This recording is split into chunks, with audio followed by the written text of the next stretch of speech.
నమస్తే అండి. నేను మున్నా. 2 రోజుల నుంచి హాట్ టాపిక్‌గా వైసీపీ వాళ్ళైతే కిరణ్ రాయల్ గురించి ఆ! ఆయనకి కూటమి అసల ఏం పనిష్మెంట్ ఇవ్వట్లేదు. అది, ఇది ఏదేదో. నేను కూడా ఈ వీడియో చేయాలనుకోలేదు. ఎందుకంటే ఎవరైతే లక్ష్మిరెడ్డి అని ఆవిడుందో నేను 1,20,00,000 ఇచ్చాను కిరణ్ రాయల్‌కి. నాకు డబ్బులు ఇవ్వకుండా అన్యాయం చేశాడు. అది, ఇది అని ఏదో వాయిస్ మెసేజ్ పెట్టింది. ఆమె పెట్టాక కిరణ్ రాయల్ వచ్చి సీరియస్ అయిన వాయిస్ అంతా వింటూనే ఉండొచ్చు. 2 రోజుల నుంచి అదే టాపిక్ నడుస్తుంది. కానీ ఒక టైంలో అది పాత న్యూస్. ఒక 5 ఇయర్స్ అయిపోయిందనుకుంటా. ఆమె వాళ్ళ పిల్లలతో నడుచుకుంటుంది. తన వీళ్ళ భార్యతో హ్యాపీగానే ఉన్నారు. అందరూ బానే ఉన్నారు. కానీ చాలా రోజులు చాలా రోజుల తర్వాత ఈ టాపిక్‌ని మళ్ళీ కొత్తగా తీసుకొచ్చారు. ఇందులో కుట్ర కోణం ఉన్నట్టు కంపల్సరీ రాజకీయ కుట్ర కోణం ఉన్నట్టు కనిపిస్తుందండి. ఎందుకంటే 2 పాయింట్లు చెప్తాను.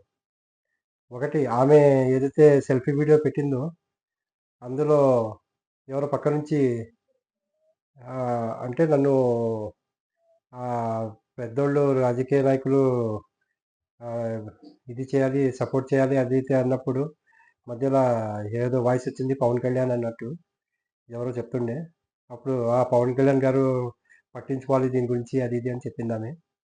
అంటే ఇది కిరణ్ రాయల్ మీద ఎలా స్టార్ట్ అయిందంటే ఇది ఏదైతే మొన్న నేను కూడా పెట్టాను. అది ఏది 2ఓ జగన్ 2ఓ అని వీడియో. ఆయన కూడా ఆ రోజు మాట్లాడినప్పుడు విజయవాడ వెళ్ళి తర్వాత రోజు మన కిరణ్ రాయలు రోబో ఫోటో 2.2 అని పెట్టారు. రోబో 2.2 అని జగన్ ఫేస్ని మార్కింగ్ చేసి పెట్టారనమాట.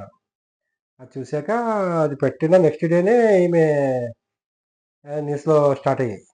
అంటే అక్కడి నుంచి నువ్వు వెళ్ళి ఇలా చేయి అలా చేయి అన్నట్టు ఆర్డర్స్ వచ్చి ఉంటాయని ఖచ్చితంగా తెలుస్తుంది. ఎందుకంటే ఎలక్షన్కి ముందు వీళ్ళిద్దరు లావాదేవీలు ఉన్నాయి. అప్పుడు 1,20,00,000 నేను చెప్పలేదు కానీ నా దగ్గర అమౌంట్ తీసుకున్న డబ్బులు క్లియర్ చేశారు కిరణ్ రాయల్ గారు. అవన్నీ సెటిల్ అయిపోయి అంతా ఇప్పుడు ఏం లేదు అది ఇది అని చెప్పుకున్నారు ఆ రోజు.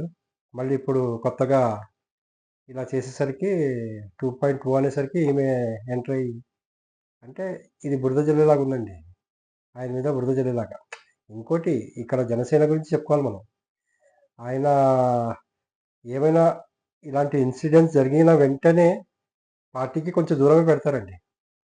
ఇప్పుడు ఈయన తిరుపతి ఇన్ఛార్జ్ ఎవరైతే కిరణ్ రాయల్ గారు ఆయన్ని పార్టీ నుంచి దూరం పెట్టారు. ప్రస్తుతానికి అవన్నీ క్లియర్ చేసుకొని క్లీన్ చిట్ తెచ్చాక పార్టీలో ఇది చేస్తారు కానీ సపోర్ట్ ఎవరిని కూడా పవన్ కళ్యాణ్ గారు ముందు లేడీస్‌కి ఏమైనా అమ్మాయిలు గాని ఎవరికైనా అన్యాయం జరిగితే గాని ఆయన ఇలాంటి అన్యాయం ఏమైనా చేస్తే గనుక మా దగ్గర నిలబెట్టండి అని మేము చెప్తాం వాళ్ళకని చెప్పారు ఒక టైంలో.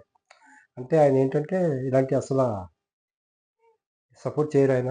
ఇలాంటి వాటిని దూరంగా పెట్టడానికి ఇమ్మీడియేట్‌గా క్లీన్ చిట్ ఏమైనా ఇప్పుడు ఈ న్యూసు ఎక్కడి వరకు వెళ్తదో తెలీదు. కానీ ఇందులో ఏంటంటే కుట్ర కోణం దాగుంది. అయినా ఇప్పుడు మన వైసీపీ వాళ్ళు వీళ్ళు చెప్పేదేంటి ఇలా చేశారు, అలా చేశారని. కానీ ఆ డబ్బులు ఇచ్చినప్పుడు ఆయన భర్త బ్రతికే ఉన్నారంట. ఆ ఆడామెది. ఇద్దరు పిల్లలనుకుంటా. భర్త ఉన్నప్పుడే ఈయనకి డబ్బులు ఇవ్వటం అంటే ఒక ఆడది ఉండి నువ్వు ఎందుకిచ్చావు? నీ మొగుడుండగా వేరే వాళ్ళకి డబ్బులిచ్చావని ఆమెకి చివాట్లు పెడతారా? కిరణ్ రాయల్‌కి చివాట్లు పెడతారా? అర్థం కావట్లేదు. చెప్తున్నాను నేను అలాగా. ఎందుకంటే అక్కడ చూస్తే ఆమె కూడా క్యారెక్టర్ ఏదో సరిగ్గా లేదు. ఇప్పుడు కూడా న్యూస్ చేస్తున్నప్పుడు పక్క నుంచి పవన్ కళ్యాణ్ అని పేరు రాగానే ఆమె పవన్ కళ్యాణ్ గారు కూడా అది అంటే ఇందులో ఏమనిపిస్తుంది? ఇందులో కంపల్సరీ ఏదో కుట్రకోణం దాగుందండి. ఇది మొత్తం తెలుస్తది. ఎందుకంటే ఇందులో ఎవరు కరెక్టో ఏంటో ప్రస్తుతానికైతే కిరణ్ రాయల్ గారికి నేను సపోర్ట్ చేయట్లేదు. అలాగని ఇదని చెప్పట్లేదు. ఎందుకంటే వైసీపీ వాళ్ళు ఏం బిహేవ్ చేశారు చాలా మందున్నారు. ఎవరు ఆహ్, అంబటి రాంబాబు వాయిస్ మెసేజ్ వచ్చింది. మన డోర్ డెలివరీ అయినప్పుడు కూడా అసలు ఎవ్వరిని ఆహ్, ఆయన దూరం పెట్టింది లేదు పార్టీలో. అలా కొనసాగించారు వాళ్ళు. ఎంతమంది ఉన్నారండి. ఆయన బట్టలు ఇప్పేసి ఏదో వీడియో చేశారు. అలాంటి ఘోరాలు ఏం చేసేలేదు ఈయన. ప్రస్తుతానికి ఇతను అలాగని ఈయన ఓన్లీ ఇన్ఛార్జే.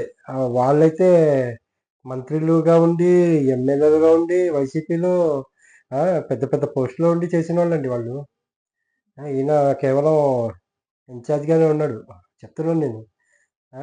అలాగని ఆయన్ని కూడా క్లీన్ చిట్ తీసుకొనొచ్చాకనే పవన్ కళ్యాణ్ గారు, ఎందుకంటే జానీ మాస్టర్ కూడా ఎప్పుడైతే ఆ ఇష్యూ వచ్చిందో ఇమ్మీడియేట్‌గా ఆయన్ని కూడా కొంచెం దూరం పెట్టారు. ఎందుకంటే మొత్తం క్లీన్ చిట్ ఉండాలి. ఆయన దగ్గర ఇలాంటి పొరపాట్లు జరగకూడదనుకోండి. కానీ ఇందులో ఏం జరిగిందా అనేది ముందు ముందు తెలుస్తది. ప్రస్తుతానికైతే ఇది కుట్ర కోణంలా ఉంది. 100% చూడాలి ఏమవుతదో. ఇగ దీనికోసం 2 రోజుల నుంచి టాపిక్ నడుస్తుంది. ఈరోజు పెట్టాల్సొచ్చింది ఈ న్యూస్. చూద్దాం ఏమవుతదో. ప్రస్తుతానికి ఈ వీడియో నచ్చితే గనుక లైక్ చేయండి, సపోర్ట్ చేయండి, సబ్స్క్రైబ్ చేయండి. Thank you.